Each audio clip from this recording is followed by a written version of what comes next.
seems now more than ever, it is important for employees to feel at home, respected, and appreciated at their place of work. Welcome to the AllVoices Career Growth and Development Podcast. My name is Thomas Ressler, he, him, and his, and I am a partnerships manager here at AllVoices. Today, I am very excited to welcome our next guest onto the interview series, Maillard Howell, who is the head of fitness at Reebok. Maillard, thank you so much for being here today and joining me on the podcast. If you want to share a little bit about yourself for our listeners, including your pronouns, and when you were younger, how exactly did you answer the question of what do you want to be when you grow up? All right, cool. It's humbling and an honor to be a part of this.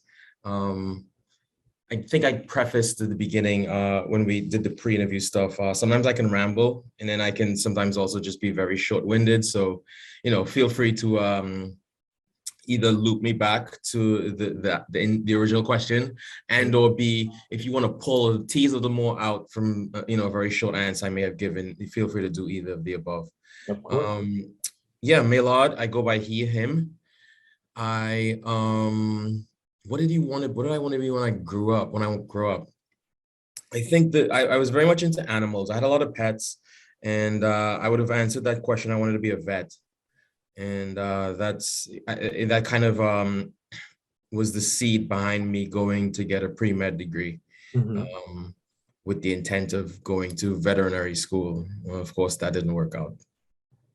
Yeah, no worries. I think that's so interesting that everyone, kind of ends up taking their own, own path in life, and going from a vet to the head of fitness at Reebok seems a little bit different, but I love that. And it brings a unique perspective.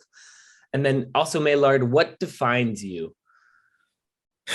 That's an interesting question. I think the first thing that comes to mind is the first quality or characteristic that comes to mind is probably potential. I try to live to my maximum potential. I know that sounds cliche, but 10 minutes ago during the pre-interview, I told you, hey, I'd rather have a bit more challenging lifestyle, but exciting versus like stagnant and boring. That's kind of been the underlying wire, the main frame for how I've lived my life. So I think potential. I've pivoted many times in my career. I think that they've all existed within the space or the playground. I call it the playground. They have always existed within the playground of wellness. But I'm now in a more traditional format where, of course, fitness can be kind of coupled with wellness really, really directly. Versus maybe a decade ago, I was in the pharmaceutical industry, which is more healthcare / sick care related, but it still is in the ballpark of human health. I think one is potential. Just exploring my what can I do today that can push me to be the best person, the best version of A, B, C, or X, Y, Z. Anything that I'm trying to achieve, I'm always trying to be the best at it. And I think and then the follow-up theme that would support that potential characteristic is you kind of have to live a no fear. You have to have a certain level of no fear. Let's take how I ended up at this role at Reebok, for example.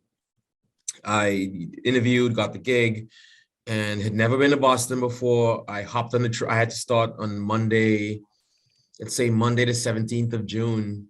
Sunday the 16th of June, I bought a train ticket, and I hopped the Amtrak and got off the Amtrak and walked to the hotel and showed up at work Monday the 17th of June. I had never been here before. Of course, this was during the pandemic. The interview process was all done via Zoom. And that's a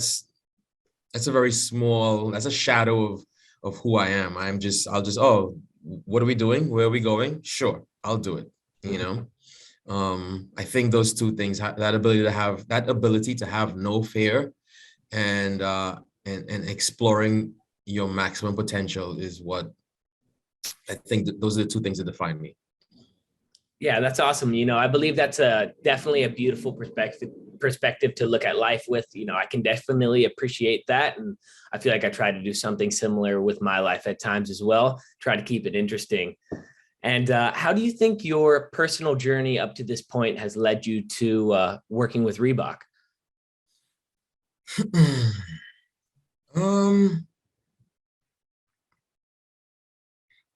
I think I've been always been, well, you like I said, at the beginning, we said I wanted to be a vet. Mm-hmm. And, I came from a culture in the Caribbean where it was either if you were not an attorney, a doctor, or even an accountant, you kind of were not viewed as successful, and there's a certain amount of programming and conditioning that goes in with that, that comes with that. And, I played along with that programming and conditioning for a period of time. But I think at some point, and they use the term is woke now. I kind of snapped out of that. I snapped out of that, and I went through college, and I kind of knew like this traditional path was not for me, but I had to figure out what it is exactly was for me. And until then, I'll play the game of exploring what other people want for me versus me exploring what I want for me. I don't know if you get that. Of course. And I kind of, my early 20s, I played that game, and then as I matured, I began to realize, hey, what it is specifically I wanted to do. And I think the root of what I do is to help people. I want to help people. Helping people makes me feel good. And that's been that's the core of what I do on a daily basis. Whether it's as macro as, if you want to look at the title, head of fitness, or as micro as, on the organic level, on the atomic level. Oh, Maillard's a personal trainer, or Maillard's a coach. I ultimately strive to make people better. I think there's a point that you're going to have to come, and there was a point that I had to answer to myself. Okay, do I want to continue along this traditional path and just kind of not live my maximum potential and kind of try to live up to other people's standards? Or do I go left and just kind of be true to myself and follow my own personal truth? And that comes with a certain amount of self-awareness, a certain amount of sacrifice. I had to give up, it came at the cost of popular opinion of friends, family. It came at the cost of monetary gain. When I left the pharmaceutical industry, I was making a substantial amount of money, and I walked away from it. And I opened my own business, a training facility, a gym, downtown Brooklyn. And I think the essence of me staying true to myself is what led me to Reebok. Awesome. Yeah, I think that's very impressive and sometimes challenging for people to, snap out of that programming that they were born and raised with. So I believe that's, a very valiant thing of you to do, to follow your dreams like that as well. And how do you measure the success of your career growth and development initiatives and projects? I mean, a couple of metrics. I think number one, I've always, you have to be careful how you word things and speak to yourself and speak about yourself. And I've always wanted to have the most impact. How can I have, when I was in, how can I positively improve as many people's lives as possible with this one shot, so impact, number one, I think well, then the follow-up question can be asked, how can you measure impact? But that's how that's how I answer. For example, when you approached me about this, being a part of this project, I was like, oh, would this impact, will this make other people's lives better if I'm a part of this? And that's my guiding, that's my guiding, and that's my measuring, that's my yardstick. And it doesn't have to be something, a hard figure. Like, I don't have to like, oh, well, how many thousands of, what's the reach? You know, like, I'm not going to get into that, you know? But if I think that there's one person or one, you know, there's one company or one entrepreneur that can benefit from my words, then hey, it's a huge win for me. And that's one way that I measure my career growth and development. Number two, I just think how many people I can connect. I feel like I've lived many lives between business school and undergrad and the corporate, and then the entrepreneurial role, and then back into corporate here at Reebok. And yeah, I tend to know a lot of people in different places, and I enjoy connecting people with with other people, so that resources can be pooled, opportunities can be leveraged, you know, all of the above.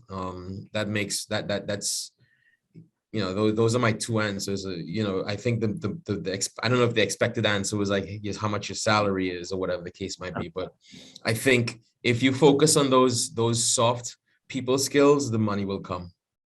Perfect. Yeah, I love that idea of how can I try to improve as many people's lives as possible. I think that's such a powerful tool today, and honestly, one of the most powerful tools that people can have in their arsenal as they're, you know, supporting, whether it be, you know, their family, their friends, or employees from, you know, whatever angle they're supporting them from. I love that idea. I think that's very powerful. And how can organizations identify stagnant employees and proactively develop them in the company? So say, how would you influence someone to be the best they can for both, say, the company and themselves? I think I have one mentor in the pharmaceutical industry that hired me just years ago. And he was very much about just always having dialogue with me about, well, where do you see yourself? You know, and as the 23-year-old, I didn't really grasp the depth of that question. I'm just like, bro, I just got out of college. You know, I just want to like enjoy buying, you know, new sneakers like once a month, you know? Exactly. But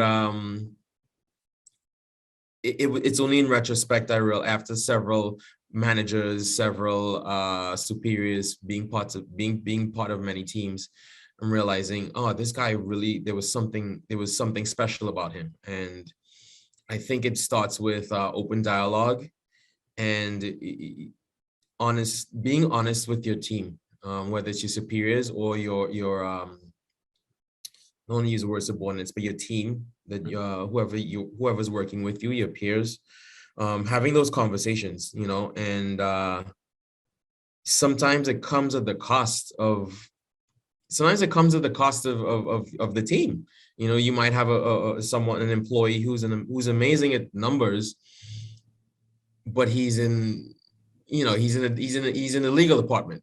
Yeah. It doesn't align, you know. And you know, at some point, I think as a mentor, as a leader, as maybe someone that's part of senior management, I think number one, communication, and digging till you find that out, that this person actually likes numbers more than he likes legal.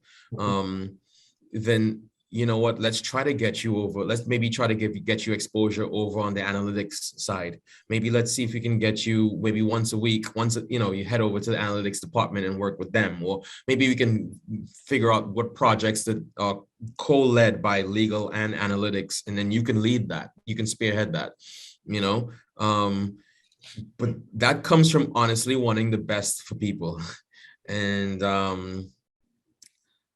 I don't know, man. We live in a weird world sometimes, and I'm not very sure how, that requires a certain level of giving. And I'm sure I think I would be remiss if I didn't say I had a giving leader here at Reebok. But I've also heard of nightmares of people who work as part of teams that it's just such a selfish culture, selfish atmosphere. Absolutely. Yeah, I think that that helping people find out what exactly they like to do, and maybe helping them make that lateral switch can have a powerful impact on both their personal and professional life, so both themselves and the company as well. So I completely agree with you there. And Maillard, how do you build career maps and trust so that employees have the confidence that their hard work will lead to promotions instead of hiring from outside the organization to positions that your existing employees desire?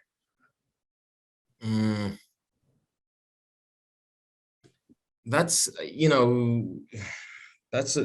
don't think there's no if you do A plus B times X amount of years equals you will be CEO of the company. Of course. So to say that, hey, new hire Maillard, here's the roadmap, that's tough. I think trust can be built by living the culture of empowerment and open communication, and rewarding, incentivizing performance, not just with salaries, but also with promotions. I think, if from a top down level, if certain metrics are incorporated into how the business is run, then there would be, I think there would be it goes hand in, it goes, let me go back up. The whole diversity push that happened the last couple of years post George Floyd, rest in peace. Those metrics didn't exist 3 years ago, 4 years ago, 5 years ago. They now exist. And a lot of, when they did, even though they may have existed, these diversity metrics 5, 6, 10 years ago, they were never really adhered to. All right, now we see like this is a living thing, and this is a really important thing, and companies are leading with it as they should have been all along. So I think the same thing along the lines of a metric is like, hey, how many internal promotions do we have, per year? How many lateral promotions do we have per year? How many employee development programs do we have, internally, et cetera, et cetera. And I think that's where we start having that. We start exploring we can start having that discussion of employee empowerment, and that this is what the culture of the company actually is, Yeah, I'm totally with you there. I guess that kind of leads to my next question as well then. How do you balance promoting someone up and giving them time to ramp up before they're getting results, as opposed to hiring someone externally? That's another interesting question.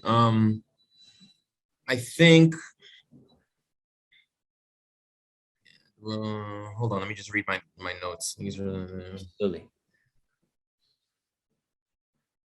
I think, snap. What was the question again? Yeah, of course. How do you balance promoting someone up and giving them time to ramp up before they're getting results, as opposed to hiring someone externally? I think there's always a trade-off, man, and that's a very hard. I'm not sure if there's a right answer for that. Again, let me give you a perfect. I tell people all the time, hey, if you want to start your own business, don't go for an MBA. Don't burn your money, man. Like, I went for an MBA and I ended up starting my own business. And yeah, there were some things that I learned that were applicable, but there were exponentially more things that I had no clue about that I had to just learn by doing. And I think this is a perfect example. Like you can, it's do you hire somebody outside? But then the trade-off is that they have to now learn not only the new role, they may be familiar with the role, specifically, but they may not be familiar with the systems that are used within the company. They may not be familiar with, I had to move to Boston. They may not be familiar with the city that they're going to be embedded in, that they're going to be working in. There are a host of variables that are going to affect, even though you may have just hired the Michael Jordan of whatever role that you had open for your company. And that's going to affect their performance. And then number two, I think hiring internally, we want to skew away. We want to try to avoid doing things just for doing things sake. Meaning we don't, because we have this internal hiring mandate or this internal promotion mandate, should not dictate that we just promote people just for promoting people for the sake of promoting them. You know, there should be the right matrix of potential and or skill set for the role. And yeah, they may be a learning curve in terms of getting up to speed to the level of the new tier that they're on, that they've been promoted to. But that doesn't mean that they're going to specifically perform better than a new hire or less or less than a new hire. That's a tricky question. I think it depends on what you're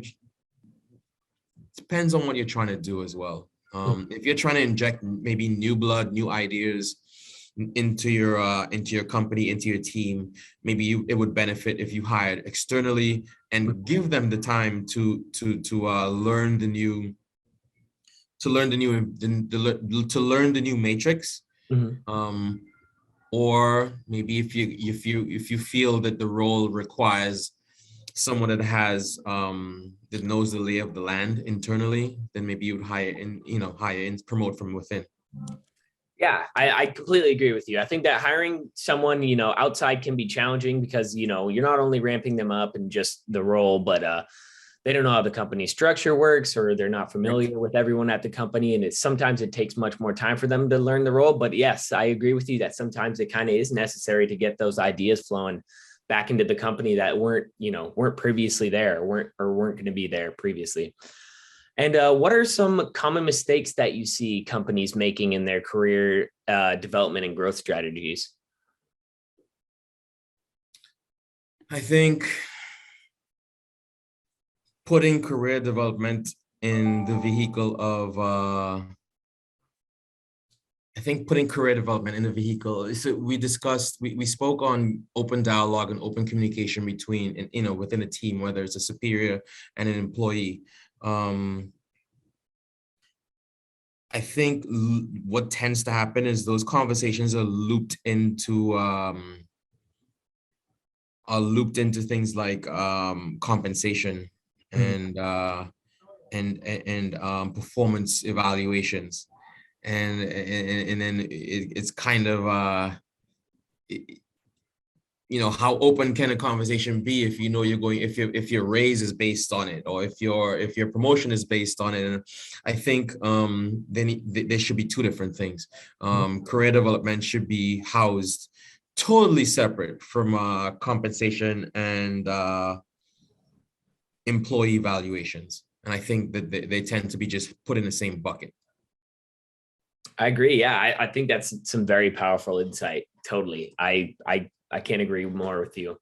As just a final question to leave you off with, is there anything else that you would like to share that I didn't ask you, or 1 to 2 key insights you hope that listeners bring with them after listening to our podcast?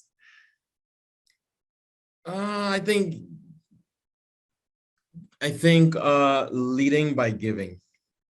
Number one. Leading by giving. When you're in a role as a director, as a senior leader within a company, your role is to groom. Your role is to groom the next wave. Your role isn't to make your star shine, to polish your star. You know, I think your role is there to make sure that you show the people that are coming below you or the people that you're leading how they can shine their star and at some point be in your position. I think that's how I lead my business in Brooklyn and how I lead my team here at Reebok. I think that's my take home. Perfect. Awesome. Perfect, Maillard. Thank you so much for being on the AllVoices Career Growth and Development podcast this afternoon. I really enjoyed our conversation. So did I. Awesome. If our viewers want to reach out and follow exactly what you're doing, is the best place to find you on LinkedIn? Yes. Follow me on LinkedIn. Maillard, Maillard, Maillard, Howell, Howell. You can also follow me on Instagram. M as in Mary, N as in Nancy, HOWBETA. So MN How Beta BETA. You follow me on either one of those two platforms. Awesome. Perfect. Yeah. Once again, I appreciate your time. Everyone be sure to follow him on LinkedIn and Instagram. And of course, as a reminder for folks that are listening, we really believe in employee and employers being seen, heard, and understand, and know that it's a requirement for the company to succeed. And hope everyone has a great rest of their afternoon.